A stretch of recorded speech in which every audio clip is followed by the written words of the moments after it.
जय हिंद दोस्तों, नमस्कार। आप सभी का स्वागत है आज के इस नई क्लास में।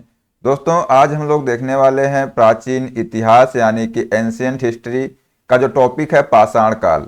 दोस्तों, इसमें जो है जितने भी रेलवे ने जो है इस टॉपिक से जितने भी क्वेश्चन पूछे हैं हमने जो है सभी क्वेश्चनों को इसमें कवर किया है। और दोस्तों, जो भी चैनल पर नए हैं चैनल को सब्सक्राइब कर लें और जो बेल आइकन है उसको प्रेस कर लें, जिससे कि आने वाली वीडियो का नोटिफिकेशन आप सभी लोगों को मिलता रहेगा। ठीक है, तो आइए शुरू करते हैं। पहला क्वेश्चन है, इनमें से कौन सा पाषाण युग यानी स्टोन एज के 3 प्रमुख कालों के अंतर्गत नहीं आता है। दोस्तों, ये क्वेश्चन जो है आरआरबी एनटीपीसी में पूछा गया क्वेश्चन है। ठीक है, तो बताइए इसका सही आंसर क्या हो जाएगा। दोस्तों, अगर आप लोगों को इसका आंसर आता हो तो कमेंट बॉक्स में जरूर बताइएगा। दोस्तों, इसका राइट आंसर हो जाएगा ताम्र पाषाण काल। ऑप्शन नंबर सी इसका राइट आंसर हो जाएगा। थोड़ा ये ऑप्शन ऊपर नीचे हो गए हैं तो आप लोग इसको देख लीजिएगा।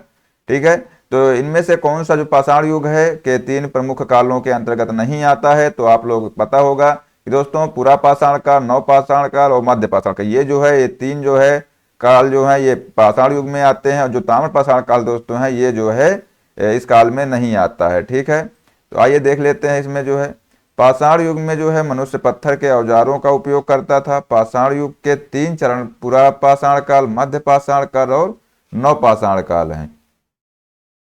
ताम्र पाषाण युग नव पाषाण युग के बाद जो है आरंभ हुआ है। ठीक है, जिसमें से जो है मनुष्य तांबे के औजारों का उपयोग करता था। तो आप लोग यहाँ से याद रखेंगे कि दोस्तों की जो ताम्र पाषाण युग है इसमें जो है मनुष्य जो है तांबे के औजारों का उपयोग करता था। ठीक है, और इसके बाद जो ये जो है काल जो है लगभग 5000 ईस्वी पूर्व के मध्य से सर्वप्रथम तांबा धातु का प्रयोग किया था। किसने? मानव ने जो है 5000 ईस्वी पूर्व में जो है लगभग जो है इसने सबसे पहले जो है तांबा धातु का प्रयोग किया था। तो आप लोग जो है इसमें क्या याद रखेंगे, ये पॉइंट याद रखेंगे कि जो ताम्र पाषाण युग है ये नव पाषाण युग के बाद जो आरंभ हुआ था।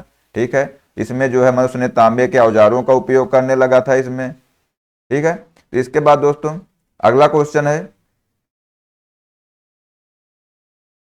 भीमबेटका की गुफाओं की खोज कब हुई थी। बताइए, ये भी क्वेश्चन पूछा हुआ क्वेश्चन है कि जो भीमबेटका है इनकी जो गुफाएं हैं इनकी खोज कब हुई थी। ऑप्शन है 1955 से 56, 1957 58, 1954 55 और 1953 54। दोस्तों, इसका राइट आंसर हो जाएगा ऑप्शन नंबर बी 1957 और 58 के बीच में जो है भीमबेटका की जो गुफाएं थी इनकी खोज की गई थी। इसमें देख लेते हैं दोस्तों कि जो भीमबेटका की गुफाएं हैं ये कहाँ पर हैं, तो आप लोग बताएंगे कि भारत के मध्य प्रदेश के रायसेन जिले में स्थित हैं। कहाँ पर स्थित हैं दोस्तों? जो भीमबेटका की गुफाएं हैं ये भारत के मध्य प्रदेश के रायसेन जिले में स्थित हैं। और ये गुफाएं चारों तरफ से विंध्य पर्वतमालाओं से घिरी हुई हैं। यह एक पूरा पाषाणिक गुफा आवास है जिसकी जो है निरंतरता मध्य ऐतिहासिक काल तक रही है। इसकी खोज दोस्तों जो है डॉक्टर विष्णु श्रीधर वाकड़कर, ठीक है, इनके द्वारा जो है 1957-58 में की गई थी। और वर्ष 2003 में जो है यूनेस्को ने इसे विश्व धरोहर स्थल में धरोहर स्थल घोषित किया है। तो यहाँ पे जो है आप लोग ये पॉइंट याद रखेंगे कि जो है ये भीमबेटका की गुफाएं हैं, इनको जो है 2003 में जो है यूनेस्को के जो है इसने जो है यूनेस्को ने इसे विश्व धरोहर स्थल घोषित किया है। ठीक है, इसके बाद आपसे पूछ सकता है कि इसकी खोज किसने किया था, तो आप लोग ये नाम याद रखेंगे, डॉक्टर विष्णु श्रीधर वाकड़कर। ठीक है, तो आप ये नाम भी याद रखेंगे। और इसके बाद अगर आपसे पूछा जाए कि जो भीमबेटका की गुफाएं हैं ये किस पर्वत से घिरी हुई हैं, तो आप लोग बता सकते हैं यहाँ से कि विंध्य पर्वतमाला से ये चारों तरफ से घिरी हुई हैं। ठीक है, तो ये जो सारे पॉइंट हैं आप लोग याद रखेंगे, क्योंकि आपसे पूछ सकता है कि भीमबेटका की गुफाएं हैं कहाँ पर, तो आप लोग बता सकते हैं मध्य प्रदेश के रायसेन जिले में। ठीक है, इसके बाद दोस्तों नेक्स्ट क्वेश्चन है कि भीमबेटका के शैलाश्रय निम्नलिखित में से किसके लिए प्रसिद्ध हैं। बताइए कि जो भीमबेटका के जो शैलाश्रय हैं वो निम्नलिखित में से किसके लिए प्रसिद्ध हैं। ऑप्शन है मौर्य वंश के दौरान जो है की गई चित्रकारी के चिन्हों की वजह से, मुगलों की मूर्ति कला के चिन्हों की वजह से, प्रारंभिक द्रविड़ काल के चिन्हों की वजह से, या भारतीय उपमहाद्वीप पर मानव जीवन के प्राचीनतम चिन्हों की वजह से।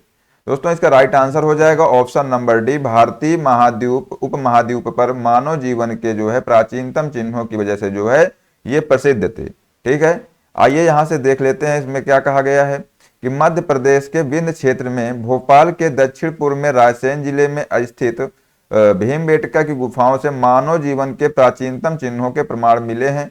ठीक है। यद्यपि यहाँ अधिकांश चित्रकारी मध्य पाषाण युग की है, किंतु यहाँ उत्तर पुरापाषाण काल, ताम्रपाषाण काल और प्रारंभिक ऐतिहासिक और मध्यकालीन युग के भी चित्र मिले हैं। तो आप लोग यहाँ से समझ में आ गए आप लोगों को कि इसमें जो है मानव जीवन के प्राचीनतम चिन्हों के प्रमाण मिले हैं।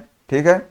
इसके बाद है अगला क्वेश्चन है, इसमें पूछा गया है क्वेश्चन नंबर 4। इसमें कहा गया है कि भारत में पाषाणकालीन शिला चित्रकारी कहाँ पाई जाती है। बताइए कि भारत में पाषाणकालीन जो शिला चित्रकारी है वो कहाँ पाई जाती है। ऑप्शन है नालंदा, भीमबेटका, एलिफेंटा या बाघ गुफाएं। दोस्तों इसका राइट आंसर हो जाएगा ऑप्शन नंबर बी, भीमबेटका। ठीक है, आइए देख लेते हैं। भीमबेटका भारत के मध्य प्रदेश प्रांत के रायसेन जिले में स्थित एक पुरापाषाणिक जो है आवासीय पुरा स्थल है। ठीक है, जहां पर पाषाणकालीन शिला चित्रकारी पाई जाती है। ये लोग आप लोग याद रखेंगे क्योंकि दोस्तों ये पाषाण काल से संबंधित है भीमबेटका की गुफाएं, इसलिए जो है सारे क्वेश्चन इसी से पूछे गए थे। ठीक है। इसके बाद दोस्तों निम्नलिखित में से कौन सा मानव गतिविधियों एवं सभ्यता के पाक ऐतिहासिक काल का सही कालानुक्रम है। बताइए। ऑप्शन है इसके, देख लीजिए ऑप्शन, इसका जो है राइट आंसर आप लोग जरूर बताइएगा। दोस्तों इसका राइट आंसर हो जाएगा ऑप्शन नंबर ए, पुरापाषाण काल, मध्य पाषाण काल और नवपाषाण काल। आप लोगों को नाम से ही मालूम चल रहा होगा, पुरा मतलब पुराना, मध्य मतलब बीच का और इसके बाद नव मतलब नया। तो ये जो तीन जो काल हैं ये जो है इसी गतिविधि से आधारित हैं और जो है ये इनका जो क्रम है, इनका क्रम यही क्रम है कि पुरापाषाण काल, मध्य पाषाण काल और नवपाषाण काल। ठीक है।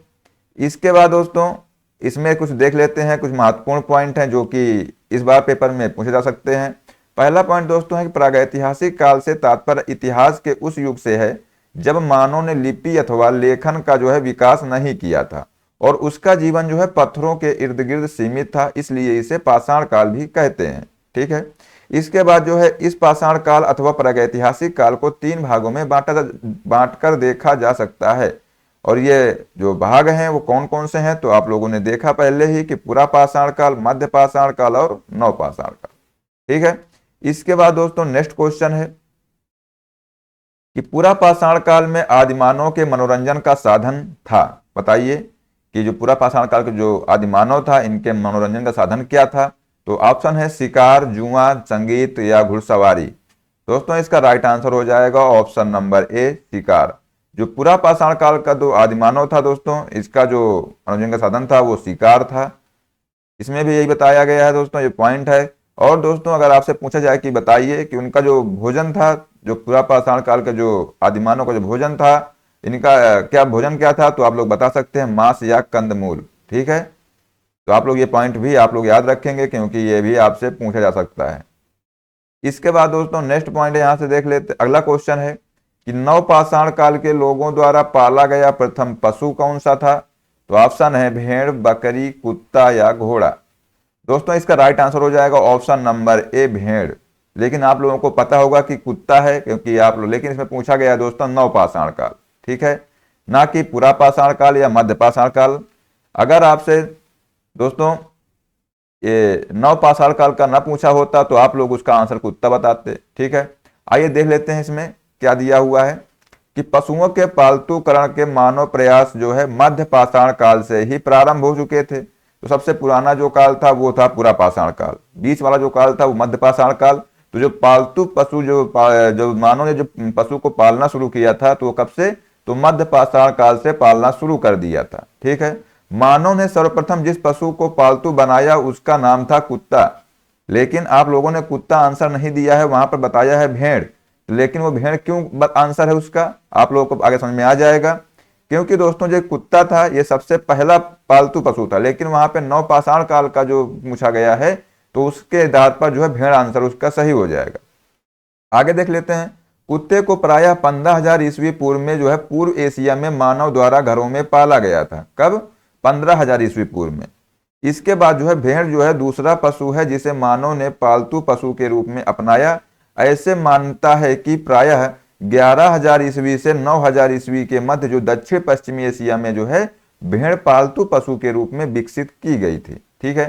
चूंकि लगभग यही काल जो है नवपाषाण काल का है अतः इसका जो आंसर है ये जो है भेड़ होगा। लेकिन आप लोग इसमें डाउट में ना रहिएगा कि हमने जो है भेड़ का आंसर क्यों बताया है, क्योंकि जो है आप लोगों को पता है कि जो आप यहाँ पे पूछा गया है नवपाषाण काल।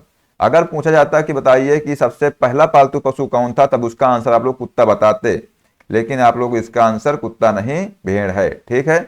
इसके बाद दोस्तों इसमें अगला पॉइंट था कि सुअर जो है 9000 ईस्वी पूर्व से, बकरी गाय को 8000 ईस्वी पूर्व, बिल्ली को 7500 ईस्वी पूर्व, मुर्गी को 6000 ईस्वी पूर्व, और जो घोड़ा तथा गधा है इसको 4000 ईस्वी पूर्व, और अन्य जानवर जिनका पालतूकरण किया गया है। तो आप लोग ये डेटे हैं तो इनको चाहे ना याद रखना, लेकिन इतना जरूर याद रखना कि जो है उस समय जो है सुअर, बकरी, गाय, बिल्ली, मुर्गी, घोड़ा तथा गधा भी ये भी जो है जानवर के साथ मिले थे। ठीक है।